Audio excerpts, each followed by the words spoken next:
आदरणीय दर्शकबिन, उक्त अवसरमा नेपालमा भुइँचालो गयो भने अहिलेसम्म संसारमा भएको सबैभन्दा बढी धनजनको क्षति हुने सम्भावना रहेकोले उक्त कार्यक्रम विशेष गरी नेपाललाई नै प्राथमिकता दिएको थियो। त अब एकैछिन हेरौँ नेपालमा भुइँचालो गयो भने किन अहिलेसम्म संसारमा भएको सबैभन्दा बढी धनजनको क्षति हुने सम्भावना छ त।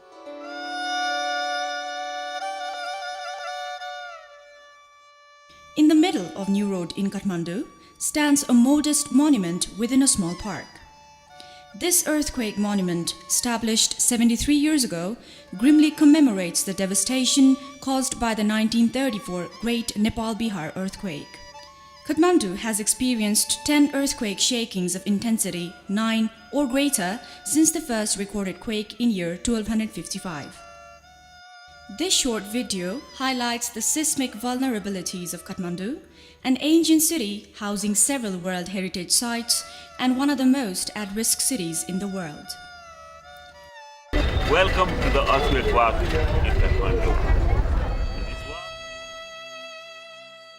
This row of 3-story high buildings is an example of the type of construction undertaken in this business area of Kathmandu after the 1934 earthquake.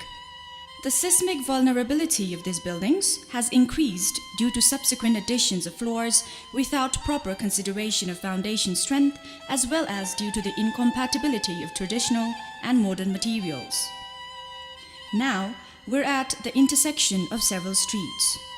Around here, the population density is very high, approximately 60,000 people per square kilometer. Old and new structures mix in this area and are used for both residential and commercial purposes. We will now enter into one of the typical narrow streets commonly found in the core area of Kathmandu. Here, we can see both traditional and new buildings. In these newer, taller buildings, the projections in upper stories are gradually increasing, making the top end reach out towards each other, creating a concrete canopy and essentially kiss. Let's enter into one of the courtyards from this narrow street. These courtyards are a hallmark of the typical architectural style of the core area of Kathmandu. One often sees several of these courtyards connected by a series of small passageways which finally lead to the street. Obviously, this layout would pose a significant obstacle for emergency evacuation and search and rescue. The upper part of this old building has new construction rising much higher than the original 2 to 3 stories. The municipal bylaw does not allow this high, but it is not uncommon to see buildings reaching upwards of 10 stories constructed in this very narrow and unstable style. Now we will enter into another courtyard. Notice the entrance. Imagine trying to escape through this during an earthquake. Look in front of you, a newly constructed 9-story building with terracotta cladding. Because of the lack of proper connection, this cladding is expected to fall even during a moderate earthquake, possibly injuring people in the street below. Now, let's turn back into the underpass and look at a 6-story building. The underpass will be totally blocked by the debris from this building in case of even a smaller tremor. We now enter into a larger courtyard. Look around. One sees how the buildings are vertically divided into narrow and slender vertical strips, suitable perhaps only for housing a staircase. Look at the difference in floor heights, poor quality of construction, and so on. All these result in increased vulnerability. The next courtyard within this larger courtyard is devoted to the work of Guti. A Guti is traditional socio-cultural network of the Newar people of Kathmandu Valley.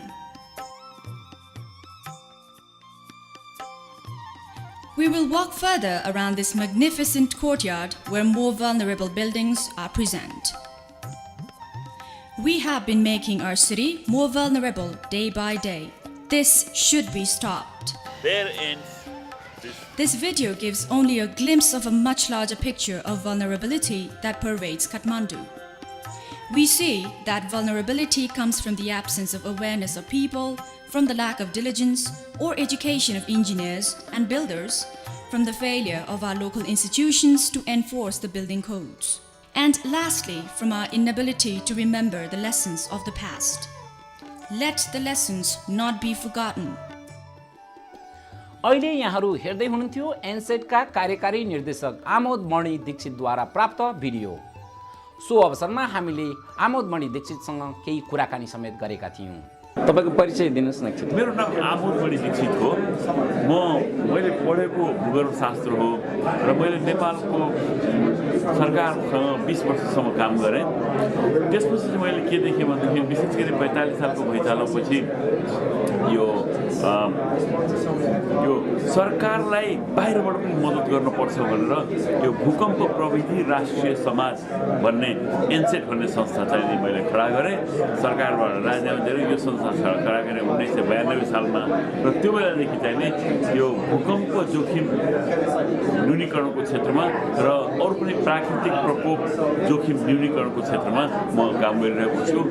एनसेट भन्ने संस्थाको नाम हो। 50 जना जति मान्छेहरूले काम गर्छ। अमेरिकाको अहिलेको तपाईँको यो भिजिट के को लागि? हजुर, यो नेपालको लागि, नेपालको यो प्रकोप जोखिम न्यूनीकरणको लागि यो मिटिङ बहुत इम्पोर्टेन्ट मिटिङ हो। काठमाडौँमा फेब्रुअरीमा एउटा यस्तो इन्टरनेसनल मिटिङ गरिएको थियो।